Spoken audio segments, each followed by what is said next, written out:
ദേശീയ തലത്തിലേക്ക് തന്നെ പോകാം. അവിടെ മണിപ്പൂർ കലാപവുമായി ബന്ധപ്പെട്ട് പ്രതിഷേധം വളരെയധികം ശക്തമായിരുന്ന ഒരു സാഹചര്യമുണ്ട്. ഇപ്പോഴും ആ രീതിയിൽ ഒരുപാട് കലാപങ്ങൾ നടക്കുന്നുണ്ട്. അതിനിടയിൽ കേന്ദ്ര ആഭ്യന്തര മന്ത്രാലയം ഇന്ന് വീണ്ടും ഉന്നതതല യോഗം ചേരുന്നുണ്ട്. മുഖ്യമന്ത്രി സ്ഥാനത്ത് നിന്ന് ബിരേൻ സിംഗിനെ മാറ്റണമെന്ന ആവശ്യം ശക്തമാണ്.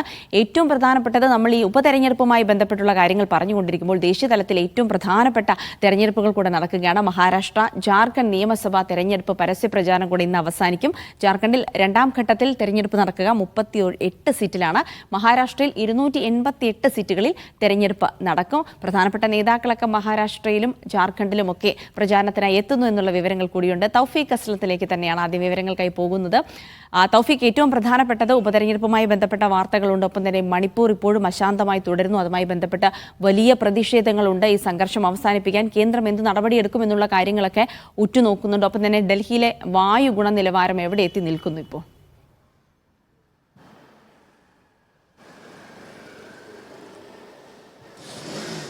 ജിൽസി, മറ്റു വാർത്തകളിലേക്ക് വരുന്നതിന് മുന്നേ ഡൽഹിയിലെ വായു ഗുണനിലവാരം തന്നെ നമുക്ക് ആദ്യം എടുക്കേണ്ടതുണ്ട്. കാരണം വളരെ അതീവ ഗുരുതരാവസ്ഥയിലാണ് ഡൽഹിയിലെ വായു ഗുണനിലവാരം ഉള്ളത്. ഈ ദൃശ്യത്തിൽ നോക്കിയാൽ തന്നെ നമുക്ക് കാണാൻ സാധിക്കും. അത്രയധികം പൊടിപടലം ഡൽഹിയിൽ നിറഞ്ഞിരിക്കുകയാണ്. പലയിടങ്ങളിലും 400 കടന്നുകൊണ്ട് 600, 700 വായു ഗുണനിലവാര സൂചിക ഇതിനോടകം തന്നെ രേഖപ്പെടുത്തുകയും ചെയ്തിട്ടുണ്ട്.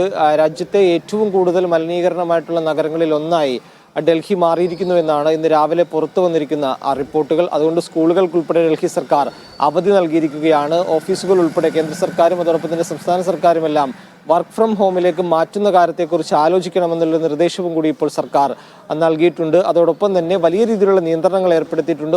വലിയ വാഹനങ്ങൾക്ക് ഡൽഹി നഗരത്തിലേക്ക്, സിറ്റിയിലേക്ക് പ്രവേശിക്കുന്നതിന് വിലക്ക് ഏർപ്പെടുത്തിയിട്ടുണ്ട്. അതോടൊപ്പം തന്നെ പോലീസിന്റെ കർശന നിയന്ത്രണവുമുണ്ട്. നിരവധി ആളുകൾ ഇന്നലെ രാത്രി വരെ ആശുപത്രിയിൽ ശ്വാസകോശ സംബന്ധമായ അസുഖങ്ങളുമായിട്ട് ചികിത്സയിൽ തേടി അല്ലെങ്കിൽ ആശുപത്രിയിലെത്തി എന്നുള്ള വാർത്തകൾക്ക് പിന്നാലെയാണ് സ്കൂളുകൾക്ക് അവധി നൽകാനായിട്ട് ഡൽഹി സർക്കാർ തീരുമാനിച്ചത്. അതീവ ഗുരുതരാവസ്ഥയിലൂടെ തന്നെയാണ് ഡൽഹിയിലെ വായു ഗുണനിലവാരം പോകുന്നത്. മറ്റൊന്ന് മണിപ്പൂരിലെ സംഘർഷവുമായി ബന്ധപ്പെട്ടുള്ള വാർത്തയാണ്. സംഘർഷം അതിരൂക്ഷമായ മണിപ്പൂരിൽ തുടരുകയാണ്. 18 മാസമായി തുടർന്ന് സംഘർഷം ഇപ്പോഴും അറുതിയില്ലാതെ തുടരുന്നു എന്നുള്ളതാണ് മണിപ്പൂരിൽ നിന്ന് പുറത്തു വരുന്ന വാർത്തകൾ. ഇന്നലെ ആഭ്യന്തരമന്ത്രി അമിത്ഷായുടെ നേതൃത്വത്തിൽ ഉന്നതതല യോഗം ചേർന്നിരുന്നു. ഈ യോഗത്തിൽ പ്രാഥമികമായിട്ടുള്ള കാര്യങ്ങൾ മാത്രമാണ് ചർച്ച ചെയ്തത്. ഇന്ന് വിശദമായിട്ടുള്ള യോഗം ചേരുമെന്നാണ് അറിയിച്ചിരിക്കുന്നത്. ഈ യോഗത്തിൽ കർശനമായിട്ടുള്ള നടപടികളിലേക്ക് പോകാനുള്ള സാധ്യത വളരെ കൂടുതലാണ്. കാരണം രൂക്ഷമാവുകയാണ്. സംസ്ഥാന സർക്കാരിനെ സംബന്ധിച്ചിടത്തോളം വലിയ പ്രതിസന്ധി ഇപ്പോൾ ഉണ്ടായിരിക്കുന്ന ഈ സംഘർഷം സൃഷ്ടിക്കുന്നുണ്ട്. ഇന്നലെ NPPയുടെ പിന്തുണ ആ സർക്കാരിൽ നിന്ന് അവർ പിൻവലിച്ചിരുന്നു. ഇതിന് പിന്നാലെ കൂടുതൽ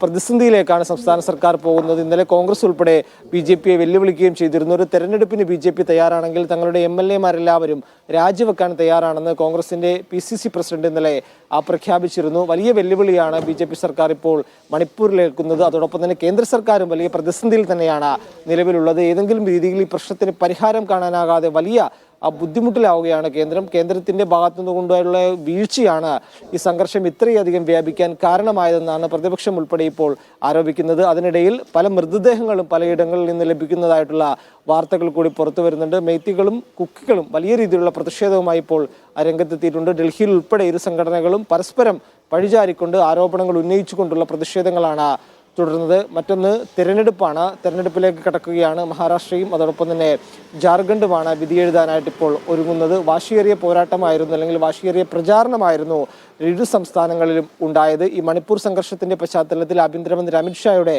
മഹാരാഷ്ട്രയിലെ പ്രചരണങ്ങളെല്ലാം റദ്ദാക്കിയിരിക്കുകയാണ്. സുരക്ഷാ ക്രമീകരണങ്ങളുടെ പേരിലാണ് ആ പരിപാടികളെല്ലാം റദ്ദാക്കിയത്. അതേസമയം കോൺഗ്രസിന്റെ നേതാക്കളെല്ലാം വലിയ രീതിയിലുള്ള ആവേശം നൽകിക്കൊണ്ട് പ്രവർത്തകർക്കും അതോടൊപ്പം തന്നെ എല്ലാവർക്കും ആവേശം നൽകിക്കൊണ്ടുള്ള പ്രചാരണമായിട്ടാണ് കോൺഗ്രസിന്റെ ഭാഗത്തു നിന്നുകൊണ്ട് ഉണ്ടായിക്കൊണ്ടിരിക്കുന്നത്. ജാർഖണ്ഡിൽ രണ്ടാം ഘട്ട വോട്ടെടുപ്പാണ് നടക്കുന്നത്. ഗോത്ര വിഭാഗങ്ങൾ തങ്ങൾക്കൊപ്പമാണ് എന്നുള്ളൊരു ആത്മവിശ്വാസം JMMനുണ്ട്. അതുകൊണ്ട് തന്നെ ഇത്തവണ മണിപ്പൂർ അല്ലെങ്കിൽ ജാർഖണ്ഡിൽ തങ്ങൾക്ക് ഭരണ തുടർച്ച ഉണ്ടാകുമെന്ന ആത്മവിശ്വാസത്തിൽ തന്നെയാണ് ഇന്ത്യ സഖ്യമുള്ളത്. വലിയ വിജയം ജാർഖണ്ഡിൽ JMMും കോൺഗ്രസും എല്ലാം പ്രതീക്ഷിക്കുന്നുമുണ്ട്. അതേസമയം BJP വലിയ പ്രതീക്ഷയുണ്ട്. കാരണം ചെമ്പൈ സോറൻ JMMൽ നിന്ന് BJPയിലേക്ക് എത്തിയിരിക്കുകയാണ്. ഗോത്ര വിഭാഗങ്ങൾക്കിടയിൽ സ്വാധീനമുള്ള വ്യക്തിയാണ് അദ്ദേഹം. മഹാരാഷ്ട്രയിലും വലിയ